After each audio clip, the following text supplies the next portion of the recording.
esteja sobre nossa vida, amém? Amém. Louvado seja Deus pela vida de cada irmão que está aqui nessa noite, apesar das chuvas, apesar do frio, apesar do cansaço, você veio nesta noite para ouvir a palavra de Deus, amém? Amém. Durante toda a semana, desde sábado, em quase todas as nossas igrejas aqui no distrito, está acontecendo a Semana do Calvário. Começou no sábado e vai se encerrar no domingo. A Semana do Calvário é uma programação evangelística que nós temos todos os anos. Ela está acontecendo em escolas, como por exemplo, o evangelismo que nós fizemos ano passado naquela escola.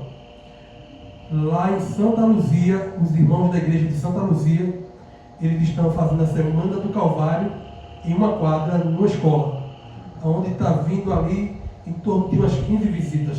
Glória a Deus, amém. Os irmãos lá de Santo Antônio, da igreja de Novo Horizonte, estão fazendo no meio da rua. Pastor, mas com essa chuva toda eles estão fazendo no meio da rua. Todas as noites tem chovido, mas quando chega no horário do culto, de alguma forma Deus retém a chuva, o culto acontece, quando termina o culto, retorna a chover novamente. Então essa obra é de Deus, os irmãos estão fazendo ela no meio da rua. Em alguns lugares, como aqui, está sendo feito na igreja, sendo feito em cada congregação. Então meu pedido de oração é para que vocês orem também pela Semana do Calvário. Sexta, sábado, domingo, eu estarei em algumas igrejas realizando o batismo de pessoas que estão estudando a Bíblia e no final da semana irão ser batizadas. Então peço que vocês possam orar por essas pessoas, Amém. por essas pessoas também, amém? Amém. E essa semana seja uma semana especial na vida de cada um de vocês, porque é uma semana onde nós nos relembramos do sacrifício de Cristo. Relembrar aquilo que Jesus fez por nós na cruz do Calvário. E a Semana do Calvário, a Semana Santa, o período de Páscoa, não está relacionado a um coelho, como a maioria das pessoas do mundo hoje apresentam. Não está ligado a um coelho como o mundo moderno destaca. A Semana Santa, o mês de abril, a Páscoa, ela está ligada a um cordeiro. Ela não tem nada a ver com o coelho. Ela é sobre o Cordeiro de Deus, que foi morto por cada um de nós. O Cordeiro de Deus que tira o pecado do mundo. E durante essa semana toda, nós estamos falando sobre o sacrifício de Jesus, sobre a cruz de Cristo e sobre os personagens que tiveram contato com Jesus, acima de tudo, na última semana, antes da sua execução. Personagens como Caifás, Judas, Pilatos, Pedro e tantos outros. Os evangelhos, na última semana de Cristo, aonde todos os evangelhos se concentram e destacam o sacrifício de Cristo, a sua execução durante a última semana. A semana que inicia com a multidão gritando hosanas. Vocês, talvez alguns já tenham passado pela igreja católica e sabem que na igreja católica tem o domingo de Ramos. E foi no domingo de Ramos, quando Jesus estava entrando em Jerusalém, onde as pessoas gritavam hosanas, que quer dizer em hebraico, né? Hosanas, mas em português quer dizer salva-nos. No início da semana elas gritavam salva-nos. E na sexta-feira ela dizia crucificam.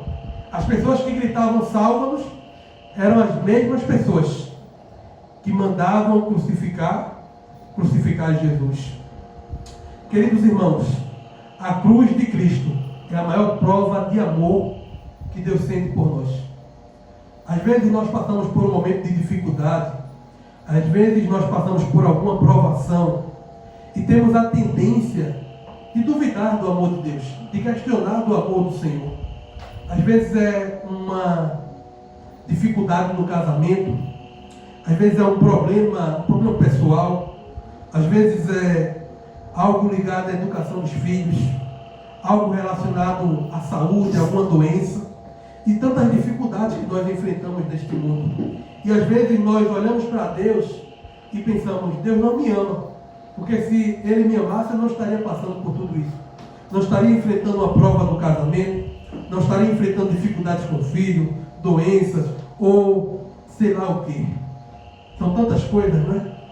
Mas quando a gente olha para a cruz, a gente enxerga o que Deus sente por nós. Quando nós olhamos para a cruz, nós percebemos que Deus nos ama. E Ele nos amou de tal forma que deu seu único filho para morrer por nós.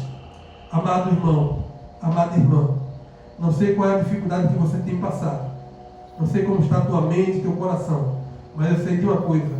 Da cruz de Cristo emana paz. Da cruz de Cristo emana a esperança. Da cruz de Cristo emana a salvação. Querido irmão, olha para a cruz. Porque a cruz é a solução para todas as dificuldades dessa humanidade. Olhe para a cruz. E dessa noite, eu quero tratar com vocês sobre um personagem que teve oportunidade de se entregar a Jesus. Um personagem que fez parte de maneira proeminente dos últimos momentos de Jesus. Um personagem que estava ligado diretamente com a morte de Jesus. O nome dele é Caifás.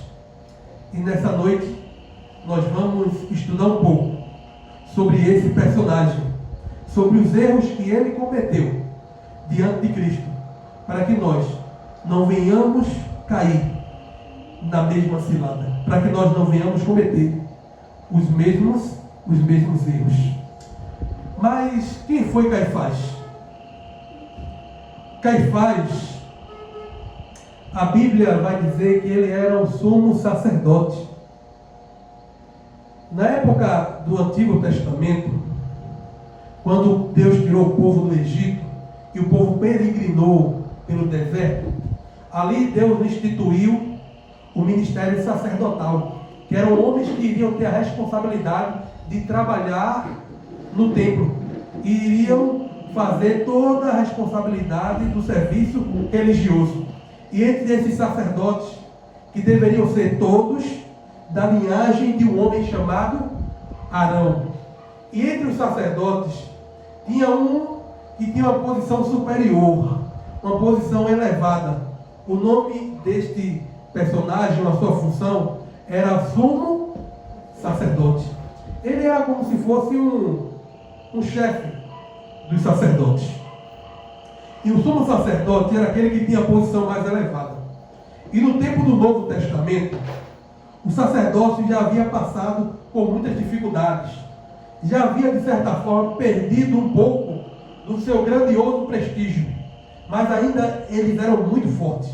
O sacerdócio era religioso nas mãos, influenciava pessoas, dominava a mente das pessoas, tinha grande influência no mundo social, tinha influência na política. Por exemplo, alguns de vocês, os mais experientes, são do tempo que o padre mandava mais do que o próprio prefeito. O padre mandava mais do que o próprio político. E em algumas cidades hoje, alguns pastores têm grande influência que mandam e desmandam na cidade. Porque eles têm a capacidade e o poder de eleger um candidato à política. E com Caifás não era diferente. Caifás era um homem extremamente influente do ponto de vista religioso e político. Esse homem chamado Caifás dominava a religião de sua época. Ele foi casado com a filha de Anás, que era o sumo sacerdote emérito, o sumo sacerdote aposentado. E esse homem chamado Caifás, sumo sacerdote, um homem que tem um destaque, o homem que participou do julgamento de Jesus diretamente nesta última semana da história bíblica, onde trata do sacrifício de Jesus. O maior líder religioso da época, um homem respeitado, um homem que conhecia a religião, conhecia o Antigo Testamento, conhecia a Bíblia. Mas havia um problema com esse homem. Ele conhecia a religião, mas ele não conhecia Jesus. Primeira lição desta noite: não é suficiente ir à igreja, não é suficiente ser religioso, não é suficiente apenas conhecer a Bíblia, não é suficiente apenas se vestir como uma pessoa religiosa. É preciso ter um encontro verdadeiro e pessoal com Cristo. Caifás é um claro exemplo de um homem religioso, de um homem que dominava a religião de sua época. No entanto, não conheceu a Cristo. Muito embora ele tivesse visto que Jesus ressuscitou o morto depois de 4 dias. Muito embora ele tivesse ouvido dos milagres que Jesus havia feito. Ele ouviu que Jesus fez com que o coxo voltasse a andar. Ele ouviu do milagre de que os cegos voltavam a enxergar. Caifás é uma testemunha de quem de fato Cristo era. Mas infelizmente, ele preferiu ficar preso na religião. Era um religioso que não reconheceu quem era o Filho de Deus. No livro Caminho a Cristo, na página 47, é dito: não é suficiente crer acerca de Cristo. Devemos crer nele. Hoje pode haver pessoas como Caifás, extremamente religiosas, mas ainda não são pessoas convertidas. Existem muitas pessoas que às vezes têm 10, 15, 20 anos em uma igreja, mas não conhecem a Jesus.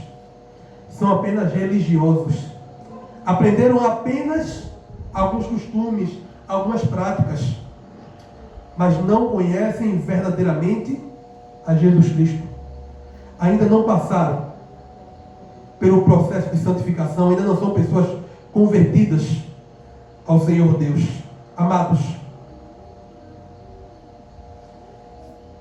devemos ter cuidado com a religião que nos afasta de Deus, com a religião que às vezes é prejudicial. Aquele homem que dominava a religião da época, aquele que era para mostrar Jesus às pessoas, ele se volta contra Cristo. Caifás era um homem apenas religioso. E esse é um perigo que todos nós que somos cristãos corremos, de sermos apenas religiosos, andarmos apenas com a Bíblia debaixo do braço, mas com uma vida distante de Deus, uma vida distante de Jesus. O profeta Isaías vai dizer: esse povo, com a sua boca, eles me honram, mas o seu coração está distante de mim.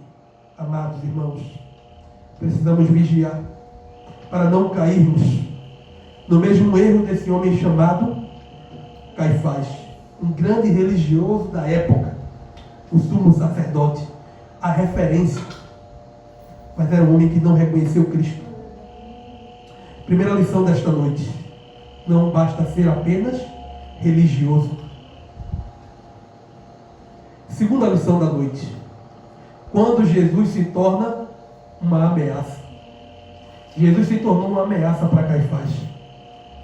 Abra sua Bíblia, por gentileza, no Evangelho de São João, no capítulo de número 11, e nós vamos ler juntos o verso 48.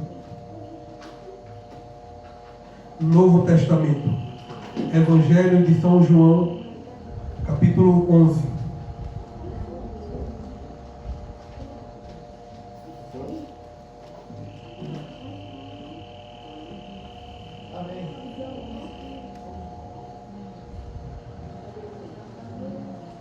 Verso de número 48.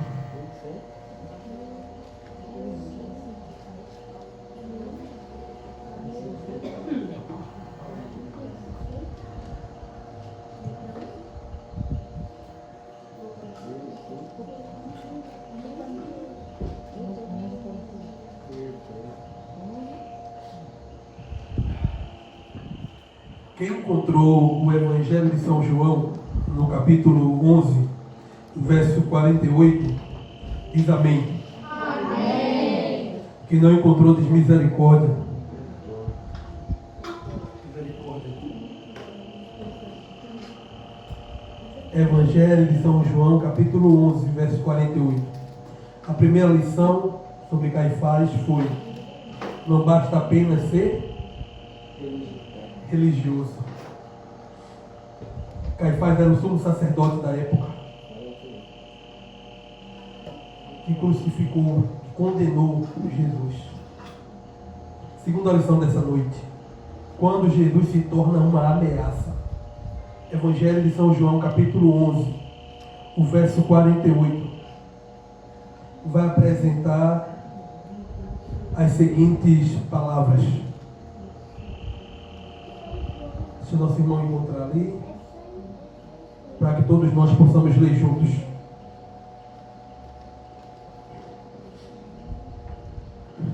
Capítulo 11, verso 48, diz assim: se o deixarmos, todos crerão nele. E então os romanos virão e tirarão tanto o nosso lugar como a nossa nação. Você já imaginou aquele que tinha responsabilidade de mostrar o Messias, aquele que tinha o direito, aquele que era responsável pelos oráculos de Deus, o sumo sacerdote, o conhecedor da lei, o conhecedor dos profetas, que anunciavam, que apontavam para o Filho de Deus, para o Messias.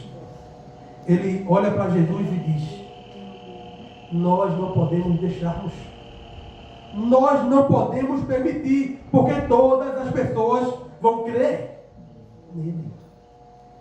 Ele que tinha essa função de pregar, de anunciar, de ensinar, mas agora ele se coloca como oposição, contrário a Cristo. Nós não podemos deixar, porque todos vão crer nele. Essa fala desse homem apresenta um coração tomado pelo orgulho. Se o deixarmos assim, todos crerão nele. Caifás percebe algo. Jesus estava transformando a vida das pessoas. Jesus estava mudando a vida das pessoas. Mas em vez de aceitar Jesus, ele toma a decisão de rejeitá-lo. Por quê? Primeiro, medo de perder a sua posição. Medo de perder a sua influência. O lugar que ele estava. O lugar ao qual ele chegou. Segundo, orgulho que havia tomado o coração daquele homem. Porque a pregação de Jesus, em alguns momentos, era confrontando o sistema religioso da época. Em uma ocasião, Jesus chega no templo e derruba todas aquelas mesas dos cambistas que ali estavam. Em outro momento, ele chama os discípulos e diz: cuidado. Cuidado com a doutrina dos fariseus, porque eles são hipócritas.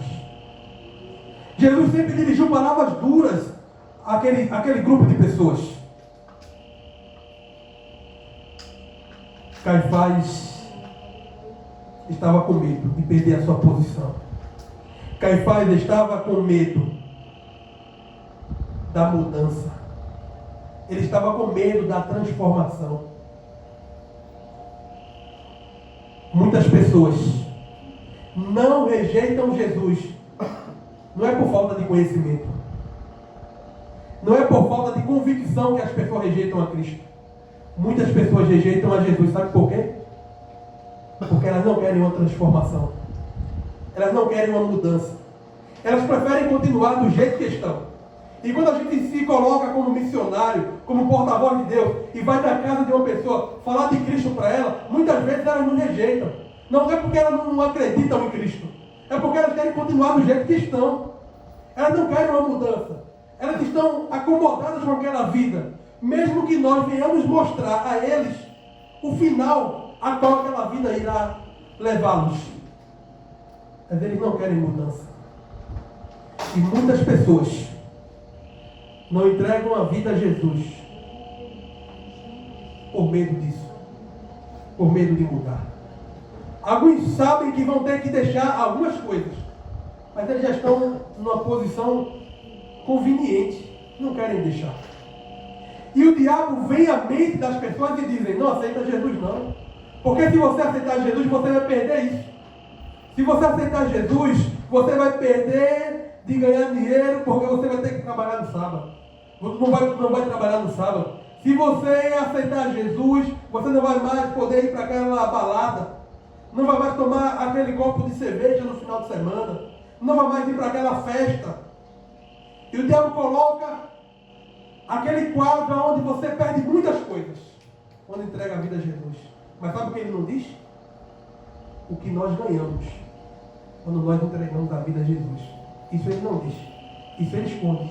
Ele diz o que nós perdemos. Se existe algo que podemos considerar como perda quando nós aceitamos a Jesus. E o diabo diz, você vai perder. Ele não diz o que nós vamos ganhar. E muitas pessoas com medo da transformação, com medo da mudança, elas rejeitam a Cristo, como Caifás o rejeitou. Meus queridos irmãos, o maior conflito não é contra o mundo, mas é contra o eu. Nosso maior conflito é contra nós mesmos. O que em sua vida está impedindo de você se entregar verdadeiramente a Jesus? São pecados escondidos? Orgulho? Ou medo da mudança? Jesus se tornou um perigo para aquele homem. Ele não queria mudar. Ele não queria perder a posição. Ele não queria perder o status quo de líder religioso. Quando ele olhou para Jesus, ele viu as pessoas crendo em Jesus. Ele viu as pessoas exaltando a Cristo. O orgulho tomou conta do coração dele, a inveja. Jesus se tornou uma ameaça para aquele homem. Terceira lição. Jesus morreu por Caifás. Jesus morreu inclusive por aquele homem. Abra sua Bíblia no Evangelho de São João, no capítulo de número 11. Agora nós vamos ler o verso 50 e o verso 51. Obrigado, irmão.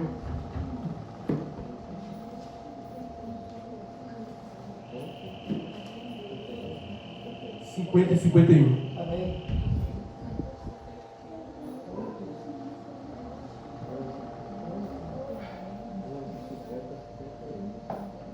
Evangelho de João, capítulo 11, verso 50 e 51. Diz assim: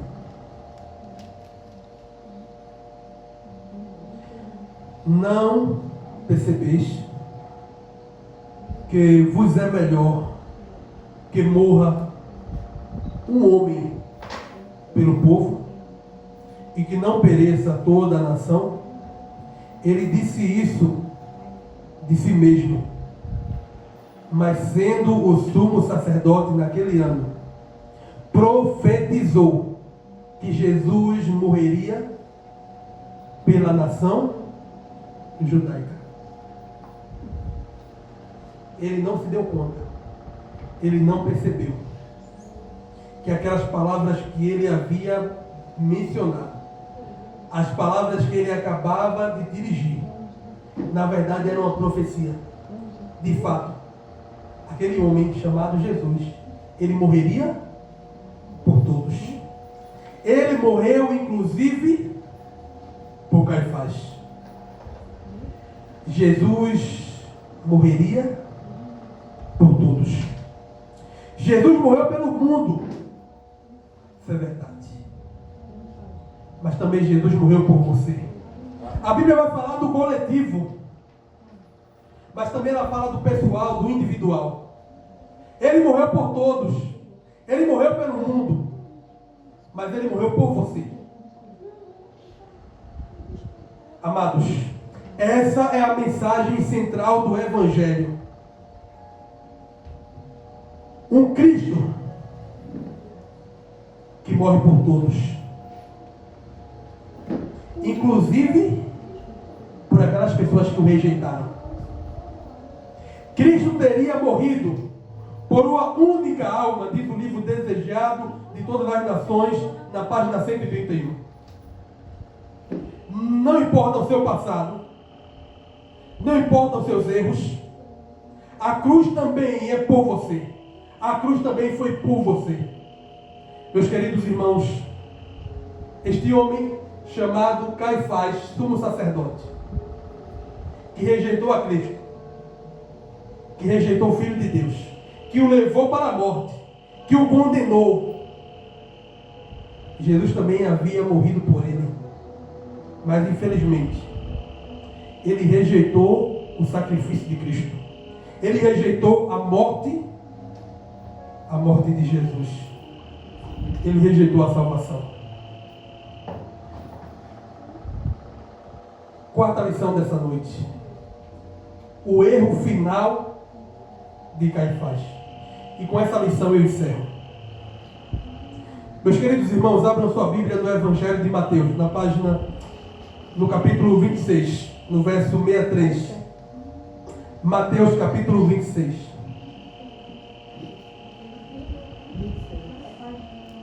Mateus capítulo 26.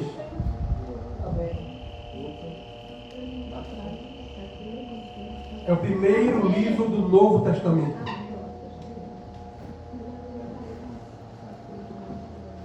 Capítulo 26.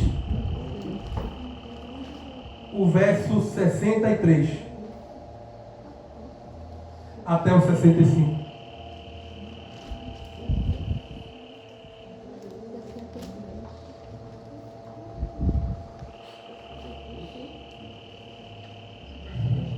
Diz assim a palavra de Deus, Mateus capítulo 26, verso de número 23.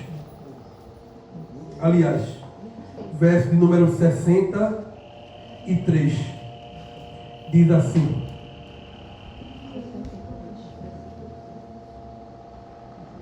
mas Jesus permaneceu em silêncio.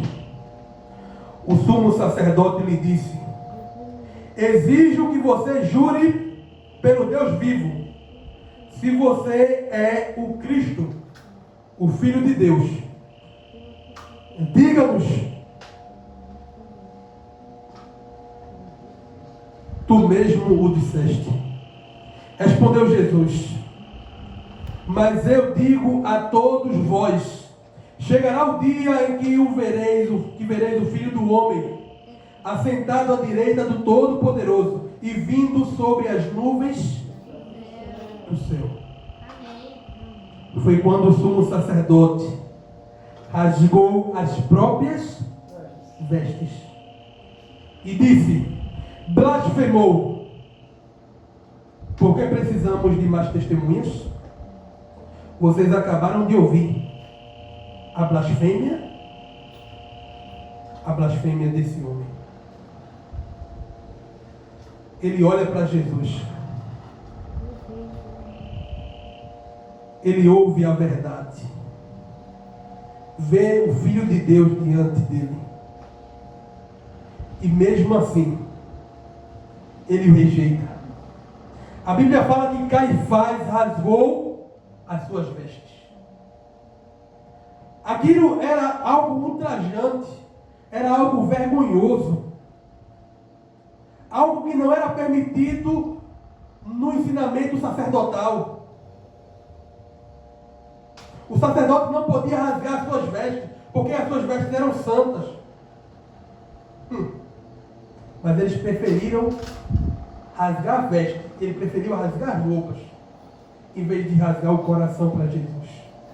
Antes ele tivesse rasgado o coração, em vez das vestes.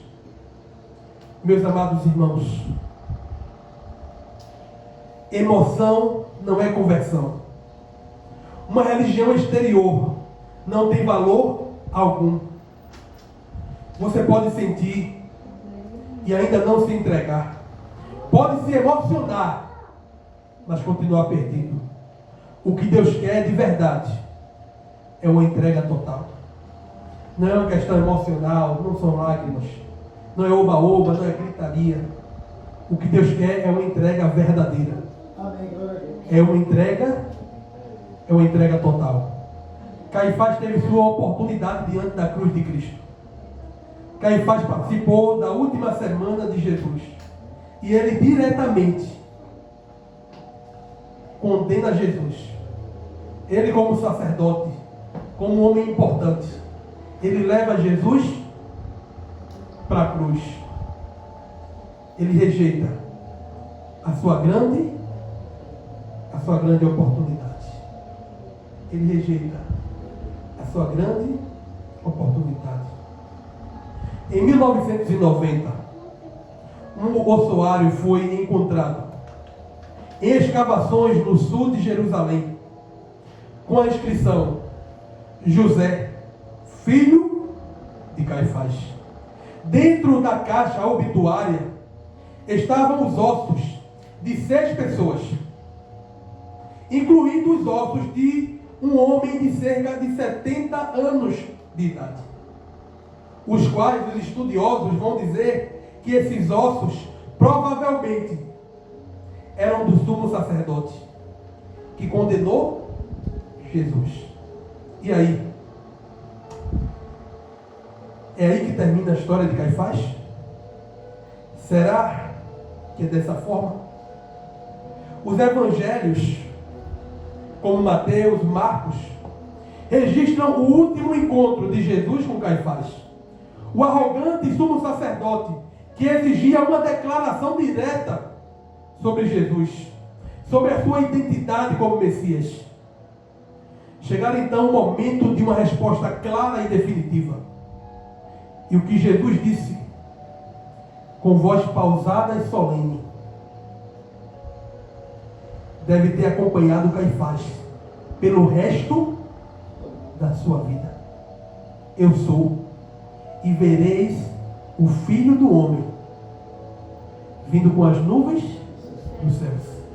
A última palavra dirigida por Jesus a Caifás: eu sou. Diga quem você é. Nós queremos te condenar. Ele diz: eu sou. E você vai me ver vindo com as nuvens dos céus. Dali Jesus, retirado da presença daquele homem, é levado para a cruz e é crucificado. Caifás passa o resto da sua vida, imagino eu, com aquela palavra ecoando no seu pensamento, no seu coração. Quando ele reclinava a cabeça, ele ouvia aquela voz: eu sou. Os estudiosos dizem que ele morre com 70 anos. Aquilo foi o ossuário dele encontrado. Mas a Bíblia fala de uma ressurreição especial. A Bíblia fala que até Caifás vai ressuscitar. A última vista de Jesus foi essa. Numa cruz. Isso trouxe satisfação. Ele alcançou aquilo que ele queria, condenação. Mas ele ressuscitará novamente. Mas ele não vai ver mais esse homem preso numa cruz. Ele vai ver aquele vindo com poder e grande glória, com as nuvens dos céus e com seus anjos. Amém. Queridos irmãos, Caifás é um claro exemplo de uma pessoa que deixou a maior oportunidade da sua vida passar. Uma pessoa que teve a chance, mas infelizmente rejeitou a Cristo, rejeitou a Jesus. Eu termino contando uma situação que eu passei para vocês. Eu tinha uma casa que eu morava lá em Recife. Eu gosto de ficar mexendo às vezes nas coisas. Às vezes eu sou metido a mecânico, às vezes eu sou metido a um bocado de coisa, a consertar. Eu acabo mais quebrando do que consertando, essa é a verdade.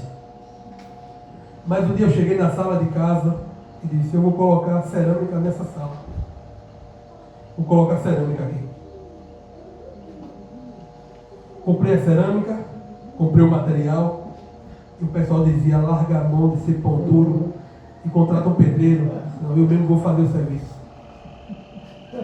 Trabalhava numa empresa na época, estudava, fazia um curso. Cheguei, bati os quadros na sala, joguei a linha e comecei a sentar as pedras. Às vezes um desenho não batia com o outro, tinha que tirar a pedra. Quando eu terminava, às vezes uma pontinha, igual quando você coloca toda aquela cerâmica, não tem? Fica aquela pontinha que você deixa. Estou brincando. Fica aquela pontinha passando, eu tinha que tirar. Passou uma semana, não tinha terminado ainda. 2 semanas, não tinha terminado ainda. Ali eu comecei a entender e dar valor ao trabalho de um pedreiro. Mas o tempo passou e eu terminei o serviço. Ficou lindo. Os frisos tudo juntinho um com o outro. Parecia um porcelanato. Eu abria as portas, meus colegas passavam e diziam o que eu coloquei. Vem cá olhar. Eu pegava o cabo de vassoura e batia. Nenhuma oca. Eu dizia, olha aí o meu serviço. Isaías 53 tem uma profecia. E nesta profecia tem uma frase que me chama muita atenção. Falando acerca do servo sofredor, acerca de Jesus. O profeta Isaías vai dizer: ele verá o fruto do penoso trabalho e ficará satisfeito. Eu não sei se você já fez algo que foi muito cansativo. Eu não sei se você já fez algo que tirou muito do teu tempo. Algo que te deixou sem força, descansado. Mas no final você olhou para aquilo e viu o resultado e disse, valeu a pena. Não tem quando uma mãe está gestante que ela gera um filho, o filho nasce e ele se torna um homem de bem. E ela olha e diz, valeu a pena passar pelaquela maternidade, pelo aquele sacrifício. Valeu a pena passar por aquela gestação. Não foi fácil, foi doloroso, foi difícil, mas valeu a pena. Eu quando olhava para aquela cerâmica que eu terminei de colocar, eu disse, foi trabalhoso. Ia para o trabalho, largava do trabalho, ia para o curso, largava para o curso e ia colocar cerâmica. Mas no final eu olhei e disse, valeu a pena. Fiquei satisfeito. O profeta Isaías chama o que Jesus passou na cruz: humilhação, rejeição, traição com um beijo, abandono, sofrimento. Ele chama de penoso trabalho. Mas ele vai dizer, ele olhará para o penoso trabalho e ficará satisfeito. No final de tudo, quando Jesus voltar com poder e grande glória, ele vai olhar para você e ele vai ficar satisfeito. E ele vai ver que valeu a pena passar por tudo que ele passou. Valeu a pena passar pela cruz. Valeu a pena passar por tudo. E ele passaria novamente. Só por causa de você. Só por causa da vossa alma.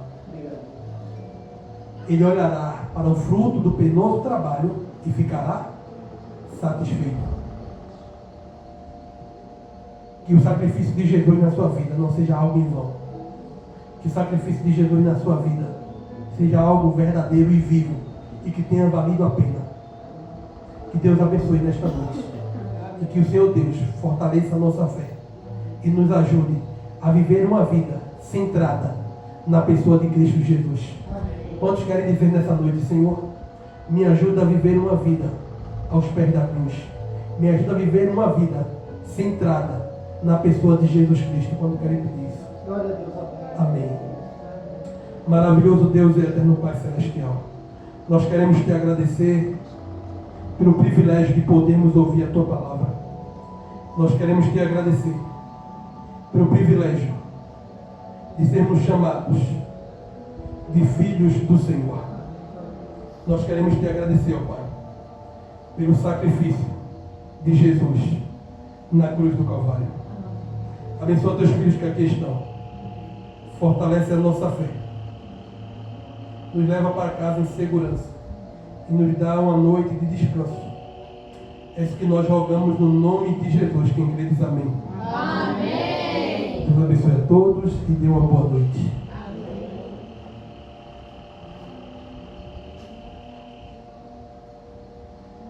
E amanhã tem mais, amanhã traga amigos, familiares, para juntos estarem conosco, estudando a palavra de Deus.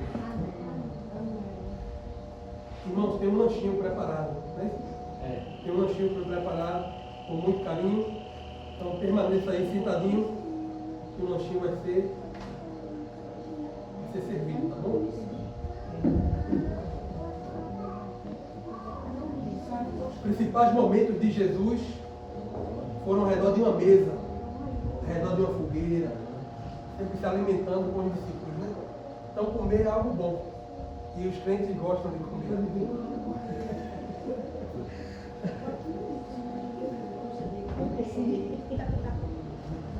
Crente não bebe, né? Crente não faz nada disso, essas farras. Vai comer com as comer,